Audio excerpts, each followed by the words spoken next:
Welcome, and thank you for tuning into Voices from Afar.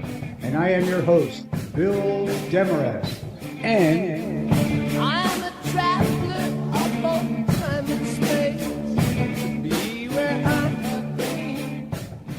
so tonight we have a very special guest, Leslie Kean, and she wrote the book, Surviving Death. She has documented cases far and wide of people's experience after they leave the body. I can't call them near-death experiences because my perception of it is it's after-death experiences. We are spiritual beings having a physical experience just so that we can come here to learn whatever is needed to learn to take it on to the next life. I'd like to say hello to Leslie Kean. How are you this evening, Leslie? Hi, Bill. I'm really well, and I'm so happy to be on your show. Thanks for having me. Thank you. I brought Star into the studio with me. How are you this evening, Star? Good evening, Bill. Hello, Leslie. Nice to meet you. Glad you're here, and I'm doing well, and I'm ready to hear this. This is interesting. A few little stories myself, maybe. So let's get into it. And one other co-host with me, or one other crew, is Mr. William Whitecrow, and he is my shaman, and he is very spiritual, and we've discussed life after death many times. How are you this evening, William? I'm doing fine. Looking forward to the show. I've done some reading on Leslie's material and her research, and it's going to be a good show all the way around. And as you said, Bill, you know, I've had my own near-death experiences right in front of my family, and once in Vietnam. So I'm looking forward to the show. I'm glad she's here. Okay, Leslie, could you please start by telling us where we can find your book and get right into it? Sure, and I'm just so happy to have your other two people on tonight because I'm always interested in hearing about people's experiences. My book is called Surviving Death, and the subtitle is A Journalist Investigates Evidence for an Afterlife. And I'm basically, I understand that all of you, probably most of your listeners, accept the reality of survival past physical death. And my book was really geared towards people who have not thought that much about it, or maybe are skeptical about it and haven't read a lot about it, haven't had experiences themselves. I mean, a lot of the readers have, but I'm also trying to reach an audience of people that are not necessarily open to this. And I'm hoping this book will open people's eyes and open doors for them. So I'm really providing a lot of very basic evidence that comes from a lot of different sources, pulling it all together into one book, trying to make it as evidential and as, sort of scientific and journalistically sound as possible, to reach people really through the intellect, through their minds, as opposed to through direct experiences. And those who have had experiences, of course, I think will find the book very supportive of their experiences, and it gives them a context in which they can put those experiences, and they can also come to understand that there's been research done on these kinds of things, and that many other people have had the same experiences that they've had. And I also include my own experiences in the book, as well as my research. So that sort of gives you an overview of what my purpose was in writing it. And where can we find your book? Well, I have a website. The URL for the website is Surviving Death Kean. That's my last name, which is spelled Kean, Kean. And if you go to that website, there are links. You can buy the book just about anywhere. You can buy it on Amazon or Barnes & Nobles or all the different websites that sell books. Or if you just put the title in Google or put my name in Google, you will definitely find it. But I think most people like to go to Amazon, and it's actually at a very low price on Amazon. So it's a good place to get it. Let me ask you, have you run into people that say that, well, when I die, there's nothing there? When I die, it's over. Have you been able to explain to people that's just not the way it is? Yeah, I mean, there are people who have told me actually that they thought like that before they read my book. And now the book has completely turned their worldview upside down and made them really have to think and really have to question, the presumption that death is the end. I mean, I'm not actually saying in the book that I have proof for survival past death, but I'm giving very strong evidence and letting people make up their own minds. And I think by the end of the book, as I said, those that don't believe in it are it's pretty hard for them to maintain that position. Let's put it that way. After reading the evidence that's presented in the book. And speaking of evidence, I don't know, it was about 15, 20 years ago on a Discovery Channel. There were so many cases of people leaving their bodies and saying what went on in that room. Well, there was one experiment set up that a word in LED lights was on top of a locker that you would have to be well above to see it. About 15, 20 years ago, they said to date, no one has come back and told them what the words were. Do you have any documentation of that? Have you heard of this experiment, or has there been proof since it came up about 15, 20 years ago? And at that time, they said they've never had anyone tell them what the words on that sign were. Yeah, I mean, I think it's a really great question. And I know that I've talked to some medical doctors who have set studies up like that, where they've like put something in a hidden location or put something up on the ceiling of the room. And the reason that they say it doesn't seem to work is, number one, they don't know in a hospital which room the person's even going to end up in. Number two, if they do go out of their bodies, and they tend to be up on the ceiling looking down at their own bodies, right? I mean, they tend to be observing what's going on in terms of themselves. And so, they seem to find that, there isn't any reason for them to look up at the ceiling and remember some number up there. It seems like it's not really a feasible experiment or one that can work very well. That was my understanding of it anyway. Yep. William, your near-death experience, could you share that for a moment? Well, I could share part of it, yeah. As I just typed in there to our little chat area, she's on it. Because when it happened to me, I was electrocuted by 24,000 volts, 350 amps, two high-tension power lines that were next to our house. We were putting up an antenna, and the guy that's supposed to be watching the top of the antenna, the power lines, obviously wasn't. I got hit full blast, and it literally disintegrated the wrench that was in my hand. We never found it. Oh. And I knew I was on my way out when I got electrocuted. It was just, I could see the juice going through me. It blew my knees out, my toes out, my fingers. It just melted them, blew them out. Everything just curled up, atrophy, like just curled up because of the electricity. And I hit the ground, and I was in water, a little bit of standing water. So my wife came out. My son was standing right there, and I always taught him, bless him, if you ever see a fire, head for water. Well, I was on fire, and he headed straight into the front yard, and he had a little 5-gallon bucket, and he jumped in it. He was just a little tight at that time, And my wife came out, and all the neighbors come out. I took in all of the electricity in the town of Volta, which is just right outside Los Banos, California, as a matter of fact. When I left, you don't know you're leaving, I was above the power lines looking down. That's the first recollection I had. And I was looking at my body, just like she said. And it was like, okay. And then I immediately thought of my family. Oh, my God. But that went away. I mean, just instantaneously.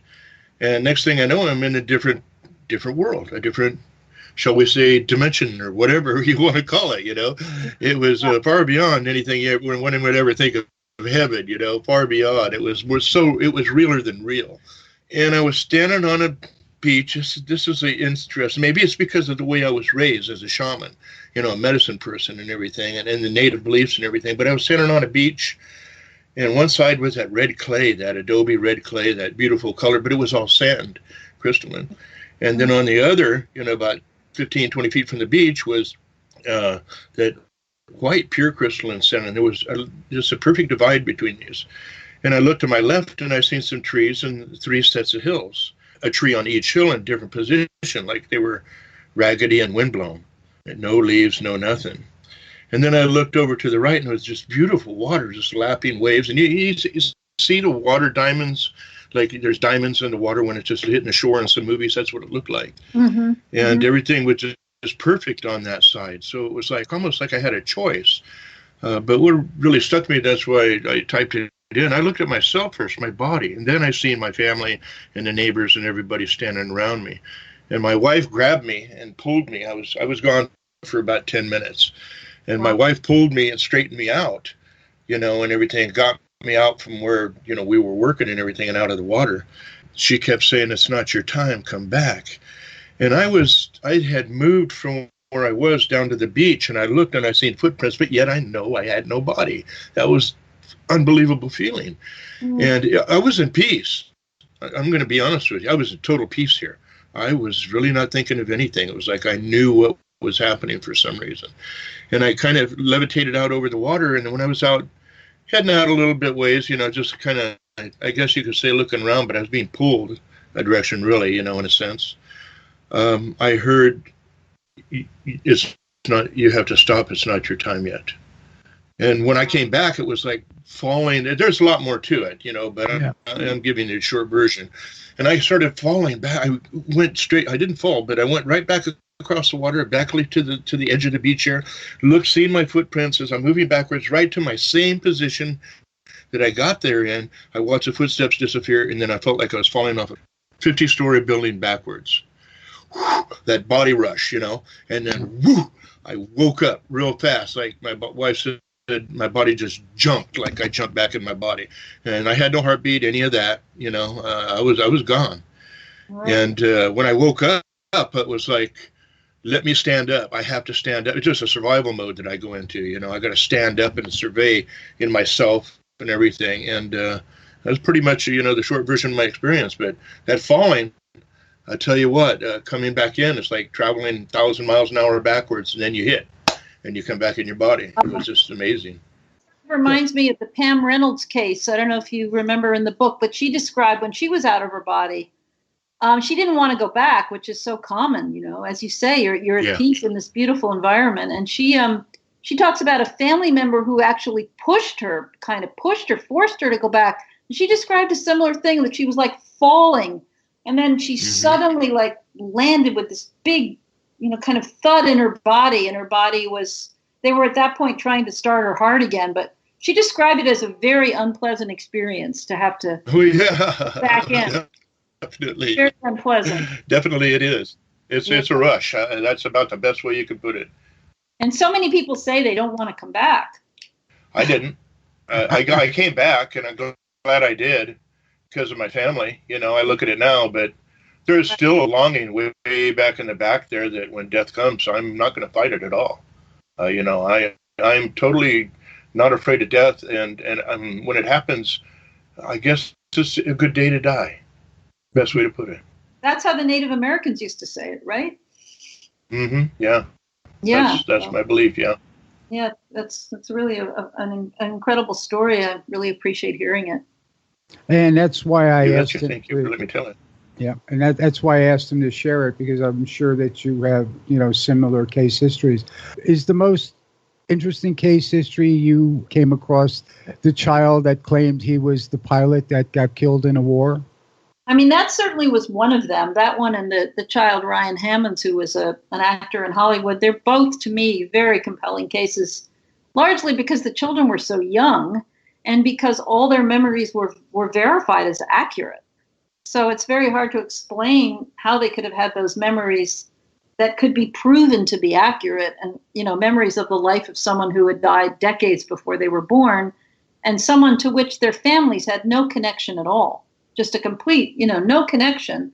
And yet the child not only remembered specific facts, both these children and other children too, but they also kind of relived a lot of it and had nightmares about their previous death and would play act things from the previous life. And they had a lot of emotion around the whole thing. So it was a lot more than just memories. Really, really impacted their lives dramatically. They often had some kind of a experience that kind of resolved it for them, which is often what happens with these kids, whether it be going back to the previous house they lived in or meeting family members from the previous family or something that kind of, I guess, shows them that they're now ready to move on in their present life. But yeah, I think those cases are really compelling. So could you go into details about the little boy who was shot down in a previous life? Because I'm sure not everyone knows that story, and that is such an incredible story that I tell people about it. Sure, and I'll give the short version like we just heard from your other guest. I could talk about it for half an hour, but I'm going to give you a thumbnail sketch of it, all right? Please do. Yeah, and people can look up, again, I hope they'll read the book, but anyway, and look it up online or whatever. But his name was James Leininger. He wasn't even 2 years old when he started having these memories. It was literally when he was beginning to talk. And he just started in various situations. The first one was that the very first thing he said was well, first of all, his dad took him to a museum where there were all these airplanes, and he was completely freaked out by the airplanes, obsessed with them. He didn't want to leave, and his father thought that was very strange. Then his mom was pushing him in a stroller by a little toy store. She picked up a toy airplane, and she handed it to him, and she said, "Look, James, it has a bomb underneath it." And it was this plastic airplane, and he said, "No, Mom, that's not a bomb. That's a drop tank." And she went home and said, "What's a drop tank?" Asked her husband, and he said it was this tank that you put on the bottom of an airplane that stores fuel when you have to drive a long distance. Now, there was no way that their child could have known what a drop tank was. They hadn't been exposed to anything that would have taught him that.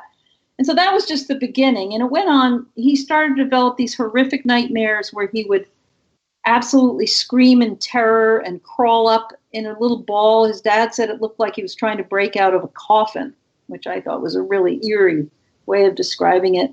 Eventually, he started to talk during the dreams, the nightmares, and he would say, "Airplane crash on fire, little man can't get out." Over and over again, "Airplane crash on fire, little man can't get out." And he was absolutely terrorized, way more than a normal nightmare, as his parents described it, and other family members who witnessed it as well. And over a period of time, he was able to provide a lot of specific information. Among them was that his name in the previous life was James, that he was shot by the Japanese on the front of his airplane when he was fighting in a war. He said he flew a plane called a Corsair. He flew off of a boat called the Natoma. Again, those two terms are specific, some terms that a 2-year-old would not know, a Corsair and a Natoma. And he had a best friend whose name was Jack Larson. And he was shot down near the island of Iwo Jima, which he pointed to in a book when he was looking at a book with his dad. Those were all very specific details. And eventually, his father was able to go to some reunions from veterans who flew off the Natoma Bay. And he was eventually able to find a person who matched the descriptions that James gave him. And he actually met Jack Larson, who James had said was his friend back in that life, who was still living. And the other interesting component of this is that when James was 3, he drew hundreds of drawings of the plane crash, of this plane being shot down, and he always signed them James 3. And his parents would say, "Why are you signing them James 3? And he said, "Because I'm the third James." And they thought just because he was 3 years old, they didn't understand that. But it turned out that the person that matched his description that he said he was in that past life was named James Houston Jr. And his dad almost, fainted when he heard that, because the junior would mean that little James now was the third James, which is what he had always said.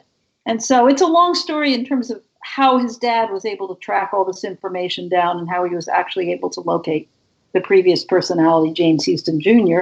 And what happened was they found his sister, who was in her 80s at this point, and little James got to meet her. This woman who was in her 80s now, and she was 24 when James Houston had died in the plane crash. And she was absolutely convinced that little James was her brother, because he knew all this stuff about their family life, things about growing up with his sister, and all this stuff that he told her that he couldn't possibly have known. So that was a really interesting component. And eventually he went back to the location of where the crash happened, off the coast of this island near Iwo Jima. And he had this sort of cathartic experience where he said goodbye to James Houston. And that was sort of the turning point for James Leininger, where he kind of moved into his present life. And, and now he's 18 years old and an honor roll student, was a really excellent student and a very accomplished young man. And he's now in the military, having a career in the military. So that's basically the story. There's a lot more details of things he remembered and how the whole thing unfolded that are fascinating. But that gives you the case in sort of an overview of the case. He has no memory of where he was between dying and coming back. Well, he did talk about some things that he said happened before he was born. but he didn't really describe the environment. But he did talk about sort of choosing his parents. He said he chose his parents, and he described where they were the night that he was conceived, which they were absolutely stunned because they were in a pink hotel in Hawaii. That evening, they had eaten dinner on the beach, and James was able to describe all of that to them, and they had never told him about it. He also talked about meeting some of the servicemen he called it heaven, in heaven, some of the people who had served with him on the Natoma, and he actually had the names. He named his G.I. Joe dolls, various G.I. Joe dolls. This is really interesting. He had 3 G.I. Joe dolls, which were really popular with kids, slept with and absolutely adored. And he gave them 3 different names. They were given to him at different times, and they all had a different hair color. So the brown-haired one he called Billy, the blonde one was named Leon, and the red-haired one was called Walter. And his parents thought that was sort of strange because they didn't, for a kid to have the name Leon and Walter when they were like 2 or 3 years old, they thought it was kind of odd. And they asked him where he got the names. And he said, well, these were the people he met in heaven before he was born again. That these were people that were there in heaven. And his dad looked them up, got the list. When he got the list of the servicemen who had been killed, he found out that each of these names matched someone who had died, who had served with James Houston Jr., and who had died before him, and that they met, the actual hair colors corresponded to the names of the people that James had given them. But in terms of, it's really incredible. But he didn't talk a lot about what life, what his experience was of being in heaven. He just described having met these people in heaven and having witnessed seen his parents before he was born as well. Yeah, so incredible. I don't see how, after a story like that, anybody can dispute reincarnation or life after death. So many people fear death, and I think that was inbred in us. And it's a glorious thing to know that you are just a spiritual being having a physical experience. Star, what's on your mind? I'm sitting here thinking of past life experiences that I've had in the whole kid remembering he was a pilot. It brought all that to mind again. So I got a few things I can share if we have time. Sounds really good. And Leslie, thank you for coming on Voices from Afar, and we'll be back. Welcome back, everyone, to Voices from Afar. And tonight we have on board with us Bill Demarest and myself, Star the Oracle, and William Whitecrow. And our special guest this evening is Leslie Kean, and she has written a book about life after death. The title of the book is Surviving Death. Journalist investigates evidence for an afterlife. Thank you. And we were discussing not only life after death, but we brought up some past life experiences where the little boy is remembering a past life. And it's weird when you remember a past life, and I'm not under hypnosis or anything. So there's always that thing in my brain that's going, is this just a really cool imaginary thing? Is my brain just going, oh, it's a nice little trip, that's cool, but it's a memory. It's a memory because it has emotion to it and feeling to it, and you know what's going to happen, and it's weird. It's not like just watching something, but when you have all of the emotion with it, like the boy did, that lets you know it's something internal.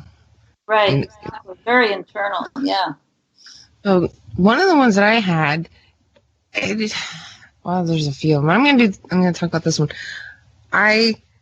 Okay, tell me this. Do people talk about seeing the whole thing as a scene and knowing it was them, and also being in it at the same time? I think that's an interesting question because I think more adults, when adults talk about their memories, they often describe it that way more than children. I think the children, they're so young, they have no concept of what life even is, or even death. They don't even know anything. So they're kind of reliving it. And it seems they're really little. There's something unresolved about that life, which is probably why it's having such an effect on them. But when an adult has a memory, I think it's a very different process. And maybe I know some mediums and people who describe it as seeing it like on a screen. Yes. Imagery. So I think yes. I think that's yeah. Because what I see is it's nighttime. It's what I can describe it now is I think it's about the Civil War time. There's a small cabin. The night's clear. There's a bright, almost full moon overhead. There's like a split rail fence around the yard. I'm in the yard and I'm saying goodbye to my husband, I guess, and he's dressed in Civil War garb. And right in the tree line, all the horses, all the men on horses are going past, and he's leaving because they're coming around, and he's joining up with them, and he's going. And I can hear it, I can smell it, I can feel it, everything. The night air, hearing the horses, they're not going fast, they're just slowly going through the woodline. They're not in big hurries. It's the details, the dress, the cabin, the fence, the yard, everything. It's interesting. It's probably clearer and more vivid than a normal memory, right? It feels more vivid than just a memory that you might have of something that happened, a few years ago or something like that. Yes.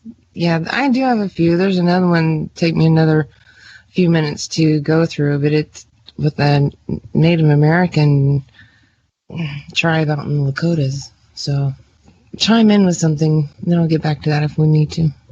Leslie, during the break, I asked you, have you run into anybody that claims they saw the light at the end of the tunnel? Well, I have talked to people who have had what they call near-death experiences, and they might not always involve seeing a light, but sometimes they do. I've talked to some people, but I've also read a lot about different cases and different accounts of people describing what happened to them. I've probably read a lot more about it than I've actually talked to people, because I'm really interested in, as a journalist, in sort of knowing what the researchers have come up with, what the most evidential cases are, the ones that, are really hard to refute. An example being, if somebody has a near-death experience in which they meet somebody, say, who they don't even know, and then they find out later something about the person. For instance, there was one case where a little girl had a near-death experience, and she came back and told her dad, I met this boy there who said he was my brother, but she didn't have a brother. And then her dad told her, well, actually, she did have a brother who died before she was born, and they had never told her about it. So things like that, those are sort of research cases in which there's something there that's very evidential that suggests she wasn't just making something up in her brain. She actually had some kind of experience in which something happened that she couldn't have known about. Where you meet someone that you didn't even know had died, or you didn't even know existed. And that's also what happened to Eben Alexander in his famous book, Proof of Heaven, which maybe some of you have read, or your listeners have read, in which he met this girl when he was in this other realm, who turned out to have been, I think, his biological sister who he never met, or an adopted sister, or somebody from his family that he didn't even know, or didn't know existed, and he only found out afterwards. So those kinds of cases really intrigue me particularly. So what is your journalism background, do? I'm an investigative reporter, and in the 90s I did a lot of freelance writing, and then I was also working for a public radio station in California, hosting a daily investigative news show and covering a lot of different kinds of political stories and human rights issues, and a lot of different just stories that you might hear. And it was a very progressive radio station. And then what happened was I got very interested in the UFO subject based on a report that I was given in about 1999, I guess was when I wrote and I started reporting on the UFO topic, but from a very serious journalistic perspective, And then in 20, that all culminated. I spent about 10 years investigating that topic, and in 2010, I published my book about UFOs called UFOs, Generals, Pilots, and Government Officials Go on the Record. And that sort of was the culmination of a lot of research I had done, which involved speaking with very high-level government officials and government people around the world who had investigated the phenomenon, and using official documentation and radar data and stuff like that to really show that there is something real there, and to explore why it is that the U.S. government seems to not want to acknowledge it. And so that was a real focus of mine. But I maintained my journalistic perspective, but I was really focused primarily on that issue for many years. And then after that, I had also been interested in these kinds of cases as well, involving the question of survival past death. And after my UFO book came out, I had more time to focus on this topic. And so that's what led to the new book that just came out. My dear, where are you going when you leave? Leslie? You're talking to me. Where am I going? Tell me what you mean by that question. When you leave this body, where are you headed? I wish I knew, Bill. You maybe you can tell me. I don't know. I don't know. Well, it's an individual journey. Everybody is going to, their journey is going to be what it is.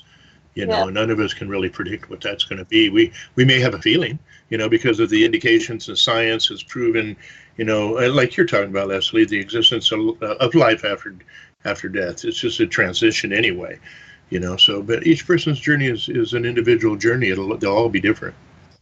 I've had this happen twice, Leslie. So maybe this will help answer that question. Maybe it won't at all.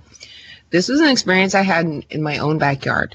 I had visitors come to the house. I decided not to smoke my cigarette in the house. My mother-in-law at the time didn't like it. I said, fine, I'll go out in the backyard. I went out in the backyard. I am 10 feet from my back door, looking up at the stars. It's a nice evening, and I start bawling. My heart is wrenching. I am homesick. I am literally beside myself. I am just so overwhelmed with this homesick feeling, and there's part of me that's doing this, having all this, and there's the other side of me that's going, what's going on? I want to go home. You're in your own backyard, sweetie.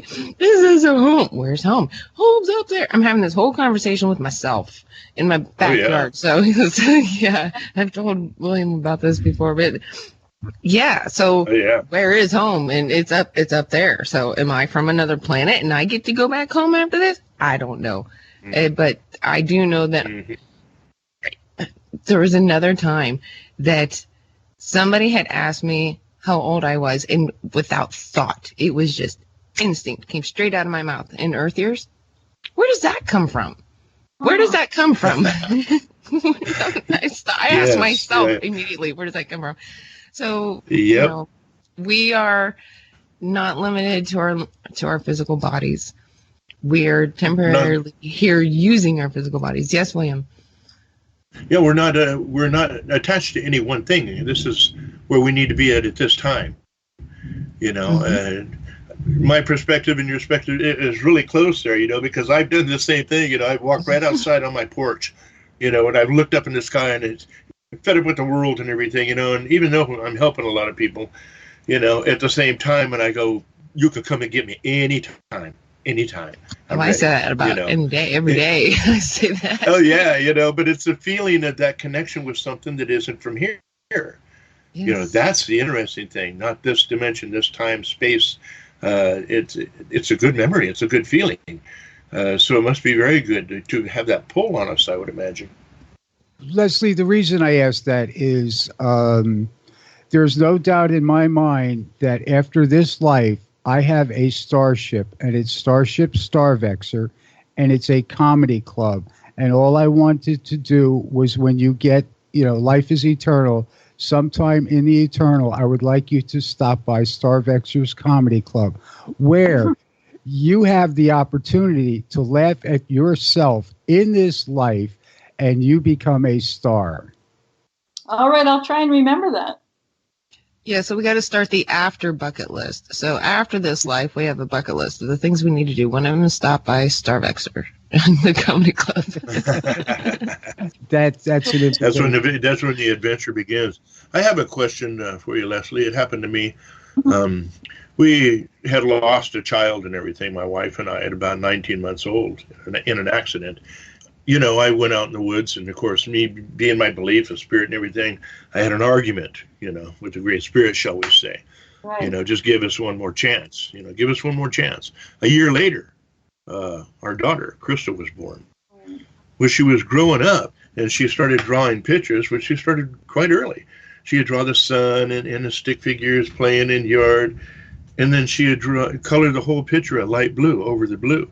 After, 10, 15 pictures like this, she started wondering, what is this, So we asked her, and she goes, it's water. Well, our son Zachariah died in a drowning accident. Oh, And it was just like a solid brick hitting you on the head. She's drawing a picture of the sun, and all the pictures and everything are there, and her little brother standing there from underwater. wow, that's so interesting. Oh, wow. Did she say anything more about that made you think there was a connection there? Oh, she said, she indicated that was her. That's what she's seen, and that's what happened to her. We never told her until she was like, 5 or 6 about her little brother, Right. passing away that way. So she was drawing these pictures all up to this time. So it's just amazing. That is really wonderful. It shows her that that she's obviously very connected to him. If she was not, maybe she was his reincarnation. Who knows? But if not, Exactly. connected. Exactly. I think that's what I think. The reincarnation, drawing the pictures, the knowing, and swims like a fish now. Loves the water. So she's doesn't have any phobias. No phobias, because lots of times these children that drown, when they're reborn, they have phobias about water. But it could work the opposite. She did it. She did in the beginning just a little bit, and then I told I go by the spirit, how it kind of pushes me, and feeling my wife too. We're both very similar in that. And I said, put her in the water, start teaching her to swim. And before you knew it, it wasn't a fear anymore. It was, let's go swimming. And if there was anything with water in it, she would jump in it and want to go swimming. That's so great. Yeah. Well, maybe that was some comfort. Yeah, to your wife. I don't know. Well, I think she had other things to do here, experiences, and accidents do happen. There are some things that I think are fateful and some that aren't. It's the flux of time, space, I guess you could say. Whatever it is, it sure put us on a different track, too. The death of a child, and then what seemed to be that spirit coming back into this existence in the same family. It's very interesting. Very interesting, yeah. And it must have been made the death a little bit easier. I don't know if that's appropriate to say or not, but nothing makes a death easier. What it does is turn around and gives you hope for the next. Is this the one? If you have another one, right. In many cases. Right. Yeah. Absolutely incredible. Go ahead, Sharon. Yeah, I was gonna say, there's another, I guess here's another evidence for life after death. And I'm going to give the short version. I'm not going to go through the story again. So just, Leslie, for you, you're getting the abbreviated version. Okay. When my daughter just turned 27, she put a 41 round and 48, or a 458 Melvic gun, put it to her chin, pulled the trigger. So when all this was going on, like the next night, I was in bed. I had not gone to sleep. All the lights were off. And I'm asking God, okay, where's the bullet? Because the bullet was not in her. It was not in a room. It was not in the gun. It was not anywhere. And Papa Hutchcraft, who was a previous owner of that elephant gun that got handed down to my ex-husband, my daughter's dad, Papa Hutchcraft was standing at the foot of my bed, grinning from ear to ear. He opened his hand. He opened up his hand, and in that hand was the bullet, the round. And he winked, and he vanished. So that answered my question, because I was asking God, where's the bullet? Because obviously if she put the bullet in the gun and it's not in her head, and her head's not on my attic ceiling or anywhere else around the house, because she survived. Miraculously, she survived. She got whiplash, and she still has a little bit of gunpowder in her chin. That's it. Oh, wow. That's it. So Papa Hutchcraft came back. Appeared. So he's somewhere, or else, if that was a demon that appeared, then he was very nice and kind. If that was an angel that appeared, then that was really cool of him. If that was Papa that appeared, then high five, dude, thank you, and, whatever. So. Yeah, I agree. Right. Whoever it was, you got the answer you wanted. Exactly. It just happened to look like the guy that had the gun, in the lifetime. So. Yeah. Have you had any near-death experience, Leslie? No, I haven't. I've had some experiences that I write about in the book involving some great mediumship readings with a mental medium, and then I had some after-death communications from my brother who died in 2013 during the time I was writing the book, actually, researching it. And then I had some experience sitting with a physical medium in England, which was really amazing. So, but I've never had a near-death experience, no. Thing to research. I think it's people need to really look a little further than where we're at today. I think it would make life a lot easier for people. I think. Yeah, I think it does if you feel that there's going to be something after you die, I think it really changes your life, your perception of life here on Earth when you have that awareness. It makes it easier to live without fear. You know, we have the alphabet agencies, and, you know, I am a domestic terrorist, and I've told them, you know, you can off me anytime you want, because I'm going to be coming back at you from the other side. And from what I've talked to other people about, the problem with these agencies is they cannot conceive how a person doesn't fear death and goes on to a spiritual higher existence, because they're so wrapped up in this 3D existence, correct? Yeah, I think that's probably true, yeah. So you are a fearless lady? Oh, I don't know about that. I mean, as far as I'm aware, but, you know, if I was confronted with my own death, I don't know how I would react. But as far as I can, you know, consciously say in the moment when everything's fine and I'm not being threatened by anything, all these things have really affected me in a very positive way, but you never know how you're going to react when that moment comes. At least I feel that way, if I'm honest with myself. You should start relaxing and look forward to it after all the research you've done. I know. Yeah. Well, You I'm know that not ready for that to happen yet. the unknown is the only fear when it comes to the death. You know, when you haven't experienced it, you know, how am I going to react? You know, because that's a transition you just don't want to go through, you know, in many ways. So, yeah, I can understand that. She's 100% right. If you haven't experienced it, you don't know how you're going to deal with it when it happens. And you've had the experience of dying and coming back. Mm-hmm. So you're in a very different situation. Yeah, and I kind of appreciate that. I've experienced, you know, of course, other people dying in combat, and you know, my son and other family members and friends. Having that aspect of experience in myself, it's almost like you smile and you say, you know, journey on, my friend. Now the journey begins. You know, it's you're not worried for them anymore. You know, I guess that's the best way to put it. Right. It's good fortune in a way, even though your accident was horrible. I wouldn't wish that on anybody, but, you know, for somebody to have that experience and then be able to come back certainly is a wonderful thing and will improve their lives, I'm sure. You know, once they recover. I've cussed at myself a few times, you know, but then because you know you're still connected with the other side, actually, you know, so you feel things and know things ahead of time in a lot of ways. So, but I learned, you know, you live with it and you help other people with it, you know, and say, listen, I know something that can help you, because you can start feeling other people's energies and how to work with them. Really, that's a big plus. Right. Well, that's a wonderful thing, a wonderful gift you can give to people.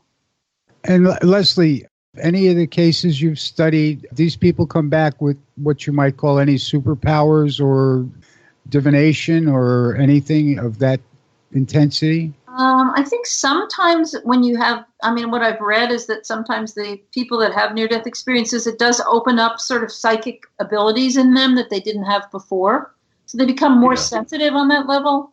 I don't think it always happens, but sometimes it happens. And with these children, you know, I know what the other little boy I write about, Ryan Hammonds, was very, he was quite psychic as a child. You know, he was able to foresee the future and could figure out, you know, when someone in his family was sick, he knew what was wrong with them, those kinds of things. I think but James Leininger didn't have any of those capabilities. So I guess it's different in every case. But I have read that sometimes that door is opened up in people when they come back, and they'll start to have more of those kinds of experiences after a near-death experience. I agree. Yeah. How much time we got? I have a question, if we have time. Leslie, I want to know, because it's my own curiosity here, maybe you can research it, but those that come back, are they, when they are like born under an Aries and they die and they come back, you know, a few minutes later, whenever that time is, and say it's, you know, another sign like Capricorn or Libra. I'm curious to know if that affects them at all. Wow, that's such an interesting question, Star. I've never had that question before, and I'm not an astrologer, so that would be a great question to ask an astrologer. But I'm assuming that their birth sign is really the one that holds, because they haven't died completely or they wouldn't be coming back. Right, but I I gotta wonder if there's some sort of an operational reset. Yeah, With things. that's such an interesting question. Absolutely. I have no idea. I'm in no way qualified to answer that question. Okay, we're going to be back in about 3 minutes, and I brought Jonathan in with us because I kind of left him out. I left the wingman out in the wings. And Leslie, we were discussing mediumship and talking to those on the other side. That piqued your interest, huh? Yeah, I mean, I've always been curious about it, but skeptical, and so I had the opportunity while I was researching my book to do readings with two really, really accomplished mediums who didn't know anything about me or who I was. And one of them was on the phone and one of them was on Skype. And I write about in the book just the incredibly specific details that seemed to be coming through to people I was close to who had died within recent years. And it was just so striking to me how specific the information was. It's one thing if they bring through very general information that can apply to a lot of people, but when they bring through very, very specific information that's personal that nobody else would know about, or maybe just a couple of people would know about, it's very compelling. And I did have the good fortune of having two readings like that with mental mediums, which I do write about in the book, and very, very compelling. They're either talking to the deceased people that they say they are talking to, and bringing messages through to you, the sitter, or the other way of explaining it that a lot of people theorize about is that the mediums are using their own psychic abilities, their own telepathy and clairvoyance to access the information themselves through the mind of the sitter or other people that they have access to through telepathy, and that maybe they're actually not communicating with dead people. That's the other argument that people will provide, and which I do discuss in my book. And you can't really prove one or the other, but when you're sitting there and having a reading, it certainly feels like the people are present, the dead people, your deceased loved ones, and there are also personality traits that come through, and all kinds of subtle things like that are not just that are, you have to have the experience to really understand. Yeah. Can I add a comment to that? And yes, let me introduce Jonathan. He wanted in on this conversation because he's very much in touch with the subject. Go ahead, Jonathan. I was really eager. I don't like to call myself a medium, except that I've had the experiences for many years. And when I've had psychic experiences as opposed to mediumship, as opposed to clairvoyance or anything else, if I can explain this to you, because you've obviously done the research, so you've seen a wide variety of the way people have interpreted it, including your own analysis and research. When spirits have come through, I hate to use the word possession, but they do say sometimes you should always question where that spirit's from, what its source is, and so on. That's up to the observer or where a person is spiritually for themselves. If they're atheist or agnostic, how can they pose that question? They're taking it, with an analytical mind. But when a spirit comes through, especially deceased members, they come through in full living color, like full expression, details that have knowledge that I should have no knowledge of. Whereas when I've used psychic abilities, it's been more like, I always say it's like almost like radar, like you're pinging the information and kind of like going on what comes back stronger. Does that make sense? Yeah, I mean, that's fascinating, Jonathan, because one of the ways I researched this was I asked the mediums themselves, and like you're saying, they can tell the difference between when they are bringing through psychic information and when they are bringing through what we call mediumistic information, or information that is coming from the connection with this deceased person. And they say there's a very distinct difference, just like you described. Yeah. They're aware of this. And my point is, why not accept that? Why not accept that these mediums who have been doing this for decades have developed the capacity to make that discernment? And I don't see any reason to second guess them and say, oh, it's all psychic. You don't know what you're talking about, which is what, some of the people will theorize that maybe they're just deceiving themselves. But they're very clear that they're two different processes, just like you described. Right. And if you wanted to go in the physical sense, I mean, I've even noticed physiologically, there is a change in perception or what part of the body is being accessed, where I felt it on myself energetically or even mentally. So I've come to, over the years, write my own notes so that I can map it out for other people. so that they can then, I guess, learn, when they say learn ESP, like, buy this book for a quarter in the back of the comic book section, something like that. And so, who's to say it's like breathing. You change your breathing technique and you can elicit different states of reality, right? Rapid breathing, you can do Wu Chi breathing, you can do anaerobic, aerobic. It's going to elicit all different states in the body.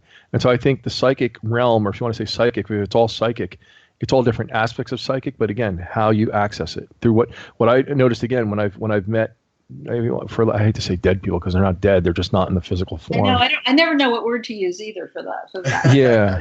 Yeah. Some people call them agree. discarnates. Call them what? Discarnates. Discarnates, yeah. Like I was telling you, though, on break, the most fascinating experience, I've had two of them. Most fascinating experiences. One, a guy who had passed away as a friend of a friend, dear friend, and I didn't even know this man, even casually. I only knew of him through this friend. Mm-hmm. She told me she was going to his funeral that Thursday. That Tuesday, I was at work, and he comes down through the ceiling. I'm at the printer. I'll never forget this. And he swoops down into my face. I didn't even know what this guy looked like. And he says, I want you to go to this funeral and take care of my family, my sister. And he shows me an image. I tell my friend, and she says, that would be great. I didn't know who I was going to drive with. I'm not going to be, steady with my nerves. I said, okay. I go there. There he is in the casket, the guy I saw, and I'm freaking out now because this is like, I was only 22 at the time. Wow. What really amazed me, though, there's his sister, just like he showed me, and his mother and all that. Now, I sat in the back, and I was getting really strong hits off this family because obviously we made a connection. Mm-hmm. My friend says, are you all right? I said, yeah. I said, but his grandmother's standing, he's standing right next to his grandmother over there. I didn't know who his grandmother's was, but he goes, that's funny. That's where she's sitting. So she goes and tells her, and she says at that moment when they started laughing, the flowers jumped off the pedestal and at their feet. And she comes back and tells me this. I said, I'm at a loss. I just know what I've seen. So when you have these experiences, I don't know how the other mediums explained it to you, but when there's no stimulus or input and there's no other way of knowing, it's hard to take it onto yourself and say it's a skill that you have, like an ego, saying, oh, I'm a great artist or I'm a great dancer.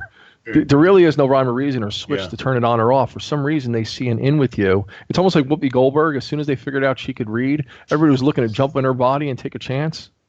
Mm-hmm. Right. No, I mean, what you're saying makes complete sense to me. I think it's the people who have not had the experiences themselves that are analytical and sort of looking at this from a theoretical perspective that will go with the hypothesis that maybe they're just, that these mediums are just using their own psychic. I mean, it's just purely theoretical. I think most of those people have not necessarily had these experiences themselves with mediums. Well, you see, and I've never been the kind of hang a sign and say I'm a medium. That's the difference. I've tried to be skeptical and analytical and see this so that I could. So it does include more people and not be so limiting and myopic.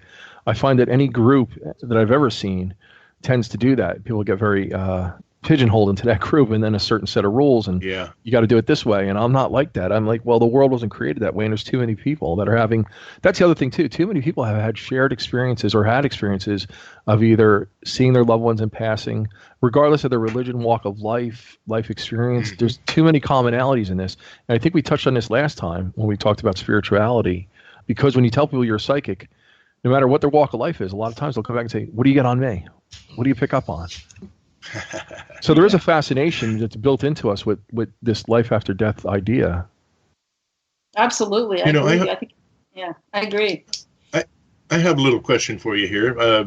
After my experience, and I agree with what Jonathan's saying there, I mean, my experiences are very similar, and but as I say, we all approach things energetically, so we are feeling. But my ability after I came back from I call it near life experience, actually, because it just opens a whole new reality up to you about life, is when I got people that always come to me and they'll hand me an envelope with something in it, and they'll say, tell me about this. And one time it was a check, and I said, well, it's going to bounce. My ability to also feel, basically, and I felt that that's the first words that came to my mind. But I described the person that gave it to him as well. So this is one ability that's kind of definitely come into being since that experience. I had it a little bit, but not to the extent I have it now. It's like if I want to know something, somebody's picked a magazine up, laid it down on the counter, and I walk over and pick up that magazine. I'll pick up their energies right off the top. Have you had that experience before with any of your people? Wait. Do you wear a hat like the great Karnak? No, it's tinfoil. You have to have a good sense of humor in this thing too. But there's a lot of people out there that I've ran into, now that I've gotten older. I'm 63 now. That they don't like to admit it, but that's what they do. They'll pick something up as somebody's and feel the energies and see what's going on. Mm-hmm. Yeah, I'm empathic, and I had early on in my awakening, feeling these energies more as an adult experience. I went to work one day, and at that point, I kind of knew I was empathic, but I didn't know what I know now about the whole thing, and I've learned a lot since then with experiences also. I went to work one day, and I was like confused, and then I was really, really mad, and I knew this was not for me, and then I was incredibly sad, and I went through all these steps of mourning. So I go home and I'm trying to figure this out, because at the same time, I'm starting to see these three boys. I'm seeing these three teenage boys. And every time I see them, there's two walking towards me and one walking the other way down the road. So I go to work that day and I find out, or was the next day? It's been like 15 years ago. So I find out that there was an accident where there were three boys in this accident, and it was not far from where we lived.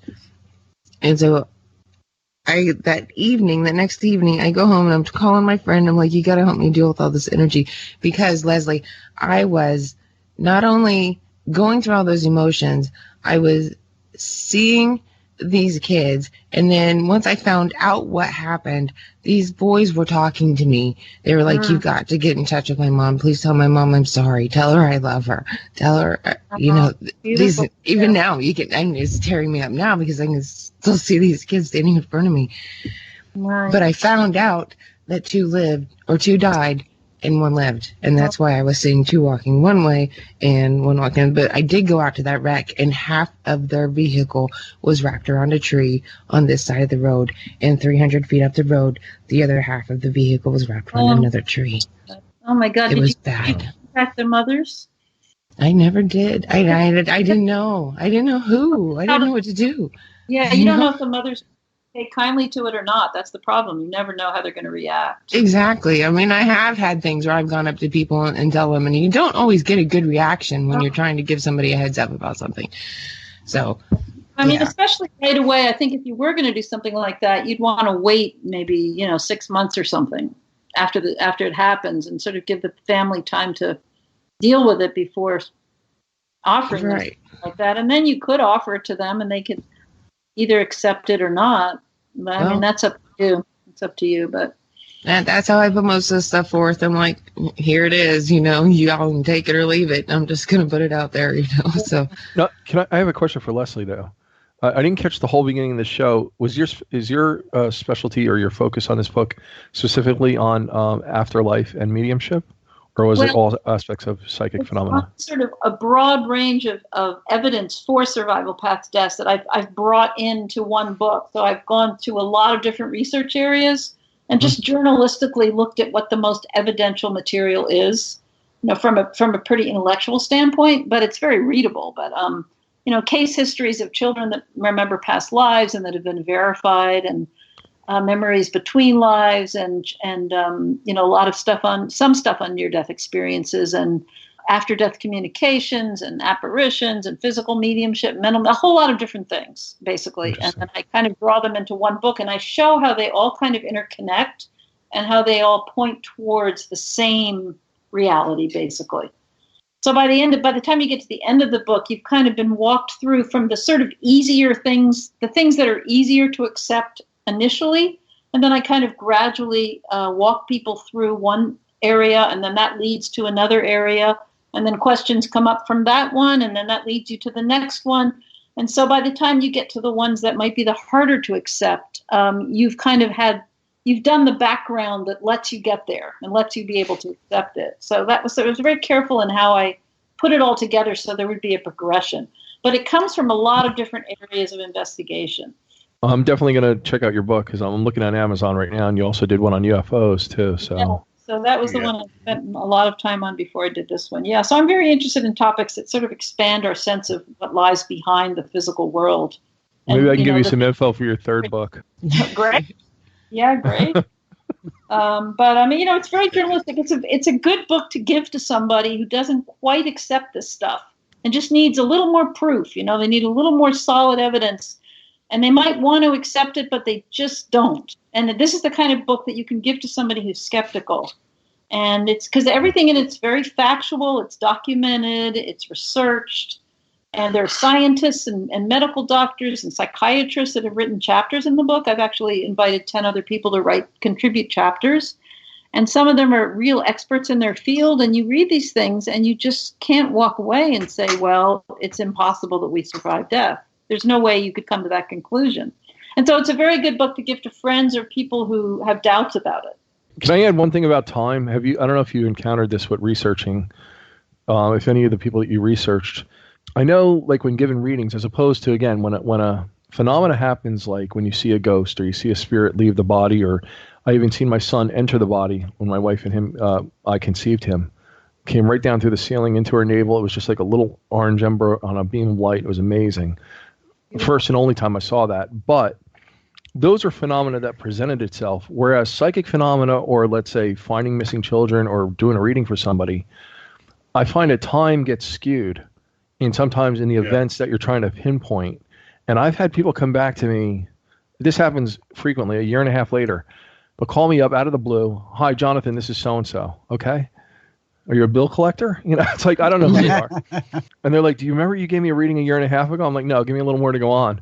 Until they'll tell me, they said, everything you said came true.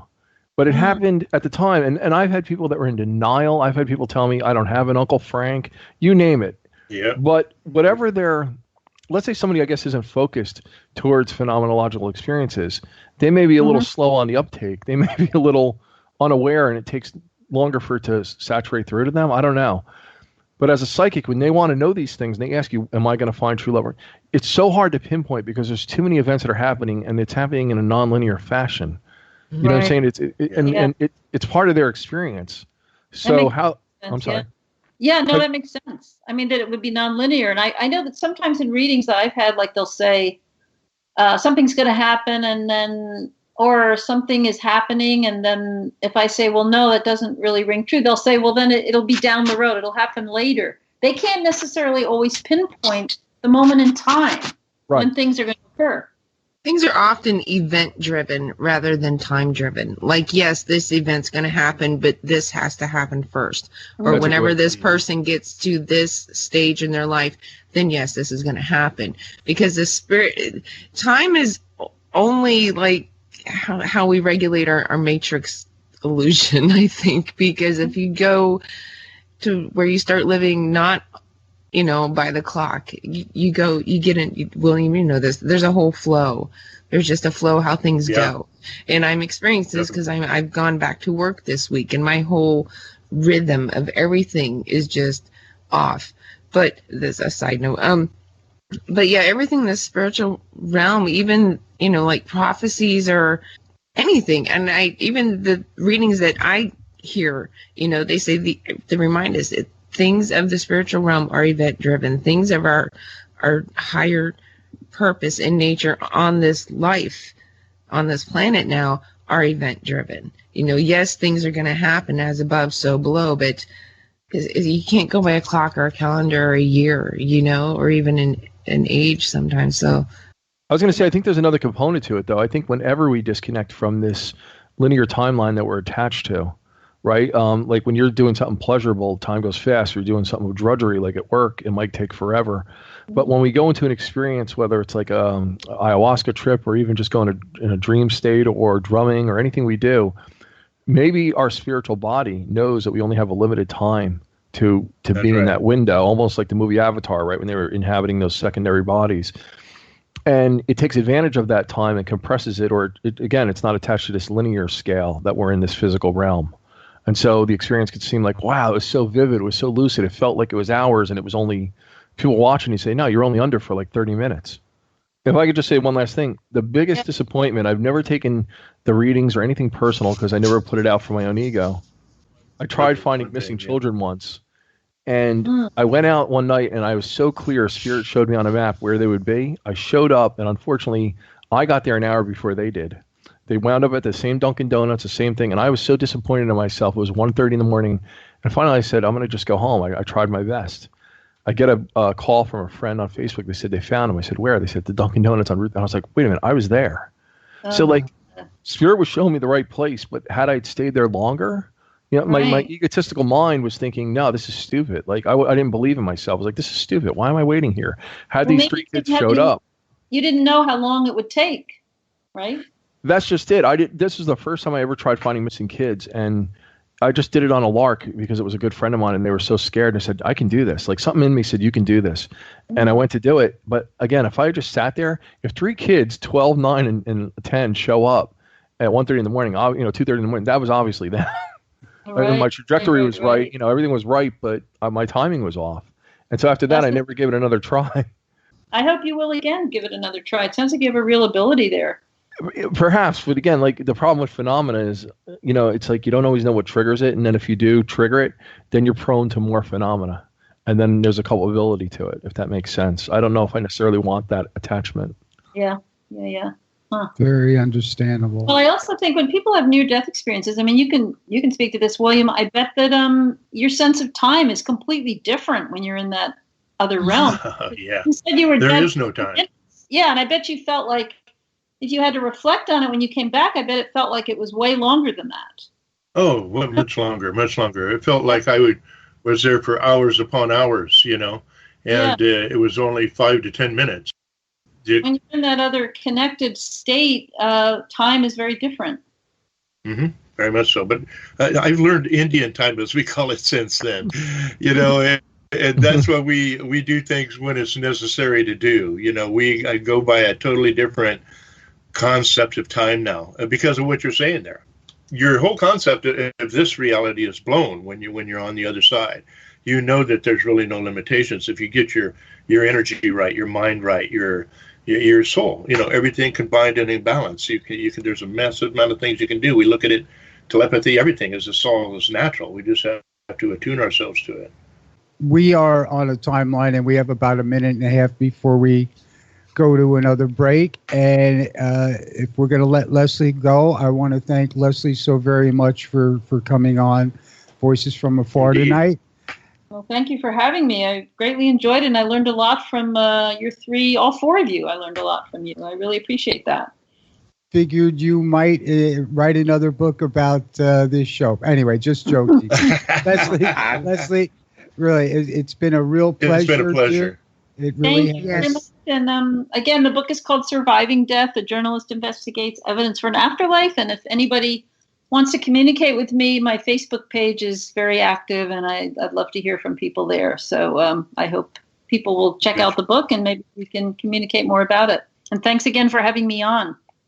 Thank you, Leslie. Thank you for the chance. All of you, take care and keep up the great work that you're all doing. I think it's wonderful. Evening. Thank you, Leslie. And I have you on Skype now, so we may have a chat now and then, but I won't become a pest. So, Okay. Oh, I will. Give me her thing. I'd like to speak with you. Nice to talk to you folks. Have a good evening. good evening. Thank you. Thank Bye. you. Thank you.